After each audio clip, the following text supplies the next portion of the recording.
So today we are going to learn the sixth chapter of class 9, and the name of the chapter is Lines and Angles. So let us have a quick recap of what is angles and how many types of angles are there. Okay. Now as you can see, this is a form of an angle. So we can define an angle as an angle is formed when two lines meet. You can see here this line and this line. So if these two lines meet at a point, then an angle is formed. So basically angle is the amount of space when two lines intersect at a point. Or you can say angle is the amount of space between two lines which intersect or which cut at a point. The size of the angle measures the amount of space between the lines. So angle is amount of space between the lines. In the diagram, the lines BA and BC are called the arms of the angle. So in this angle, this line AB and this line BC. So AB and BC are called the arms of the angle. Arms of the angle means due to these lines only angle is formed. So those lines are called as arms of the angle. And the point B at which they meet is called the vertex of the angle. Now you can see this line AB and this line BC meet at a point B. So this point B is called as the vertex of the angle. An angle is denoted by the symbol this left, you can see it is the less than sign. So like this, in this way we can represent an angle. An angle can be named in any of the three ways.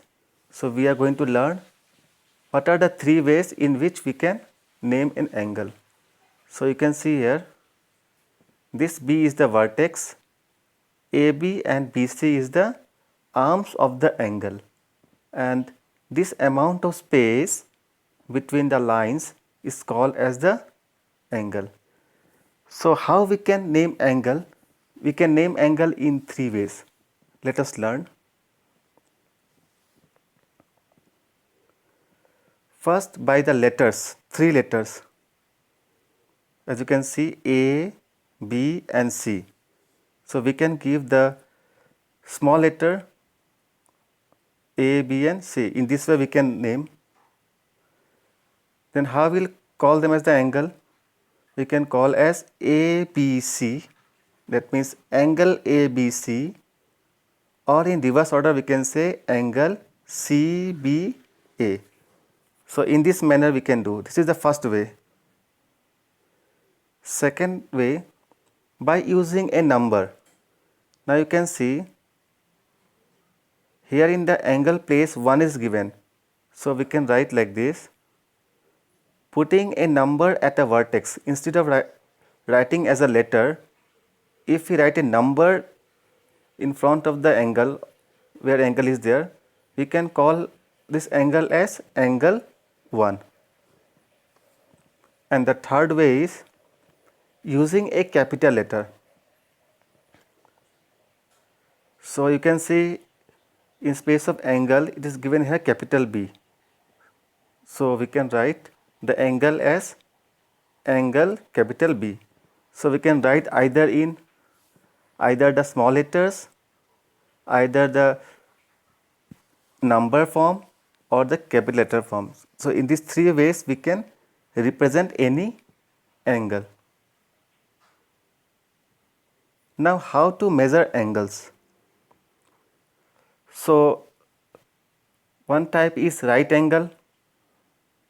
Right angle means the angle is 90 degree. So we call as the right angle. A quarter of a revolution is called a right angle. Now revolution means suppose one complete circle. From the complete circle, if I divide into 4 parts, then each part we call as a quarter of the revolution. Got it clear? I will repeat once more.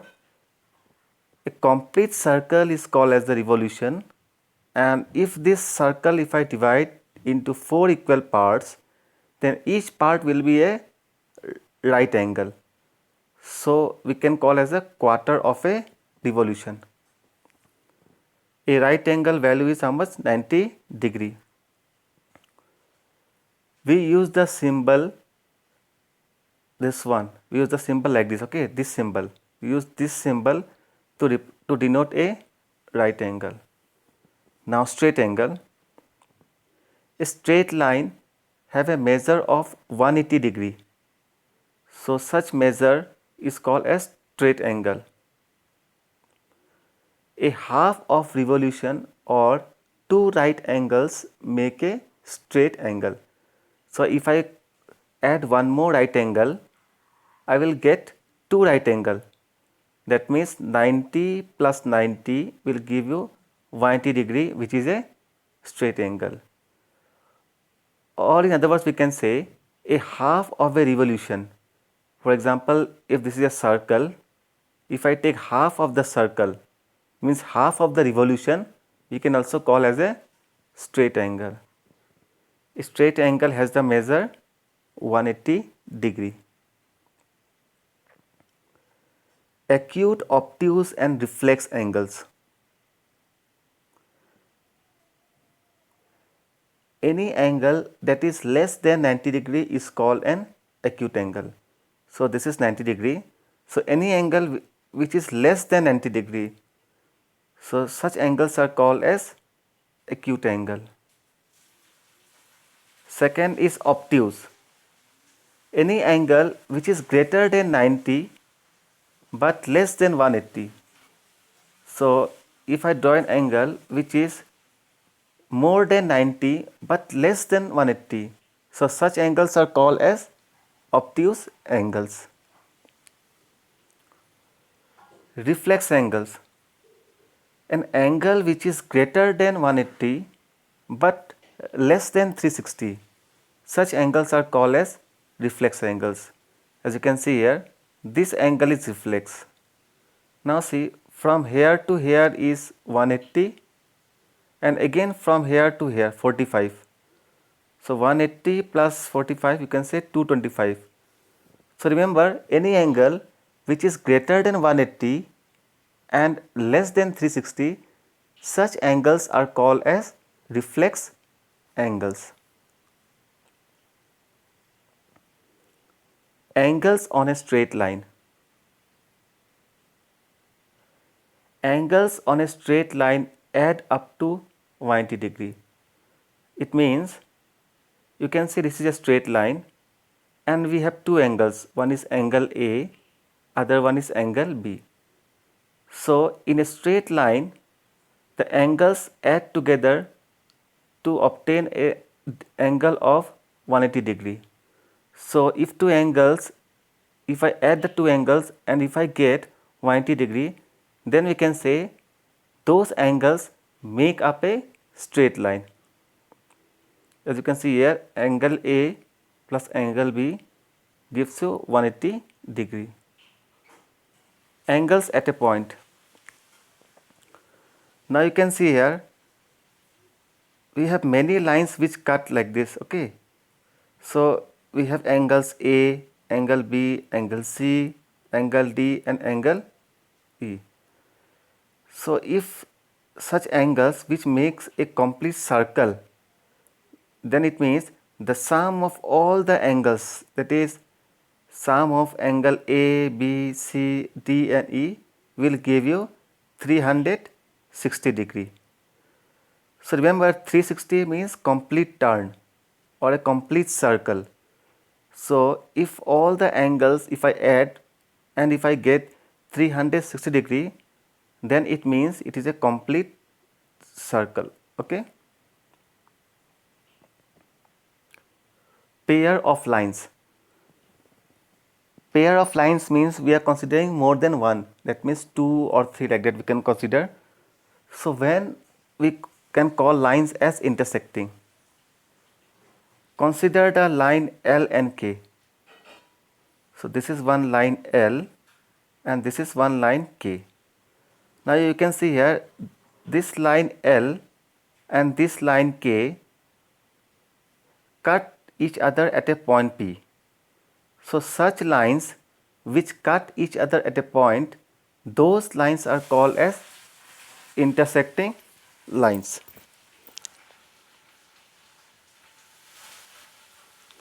Parallel lines. Now you can see here is one line L and here is one more line K. You can see here is one line L and here we have one line K. Now these two lines will never cut, or you can say these two lines are the track of a railway track, or you can say railway track. So the lines which never touch or never cut, such lines are called as the parallel lines. So line L is parallel to K and we use this symbol, two lines in this manner. So this symbol means parallel, okay. So we can write L is parallel to K. Parallel lines never meet and are usually indicated by arrows. So when we denote parallel line, we have to put arrow in this manner, okay. So it will mean that the lines are parallel lines. Parallel lines always remain the same distance apart. Now you can see this line and this line, the distance between these two lines at every point is same. It means if I measure the distance, suppose it is 2 centimeter, if we measure from here also it is 2 centimeter, so it has the same distance. Perpendicular lines.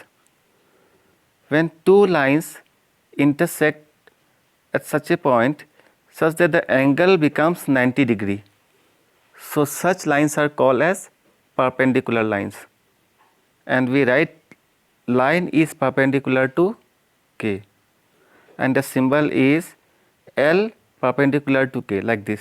This is the symbol, okay. This is a symbol of perpendicular.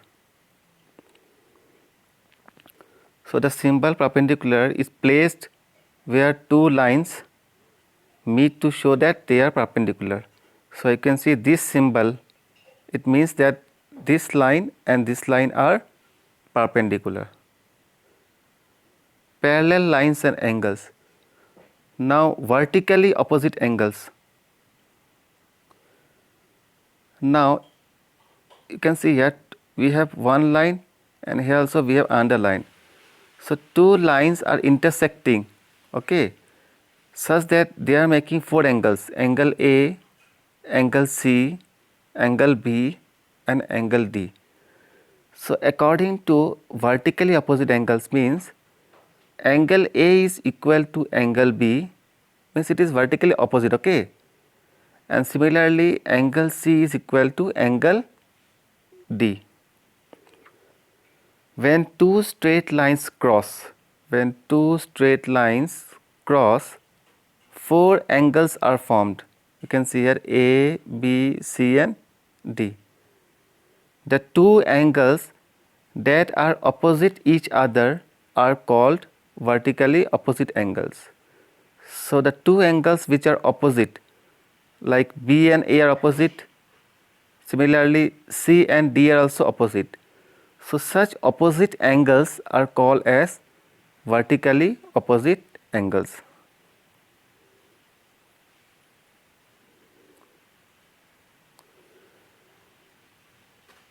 So if you add this angle A and angle B, you will get a straight line.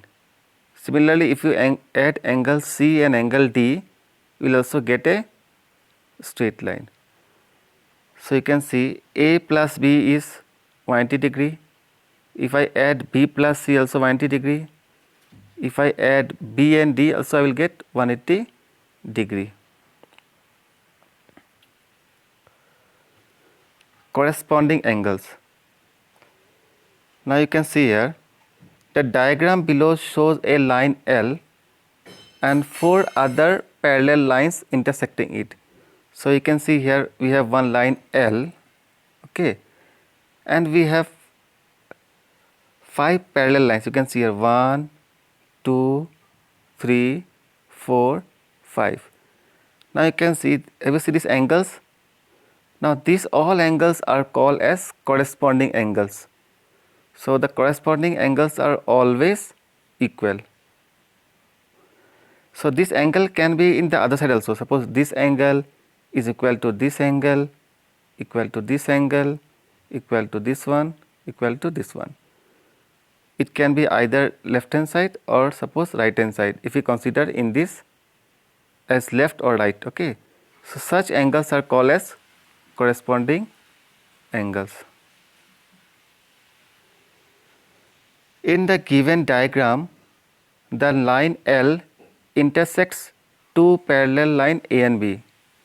So there are two parallel lines A and B. You can see here, one is A, other one is B, and a line L, it cuts, okay. So if any line cuts two parallel line, then that line is called as transversal. Remember, okay, any line which cuts two parallel line, then that line is called as transversal. So you can see these two are equal, these two are corresponding angles. Similarly, the dotted one, these are also corresponding angles. Alternate angles. Now you can see these two angles. Now these are the two parallel lines and these are opposite, okay, or you can see one is in left hand side, one right hand side, alternate we can say. So these angles are also equal and they are called as alternate angles. Now one more thing, these two angles are inside this parallel line, so we can call these two angles as equal by interior alternate angles. Interior means it is between this parallel line, okay. If I take outside, for example, if I take this one, this angle and this angle, then we will call as the exterior alternate angles. So in this manner we have learned how many types of angles are there, what are the parts of angle and pair of angles. So in the next video we will directly go to the exercise problems. So all of you go through all these points, note down all these points in your copy. Thank you.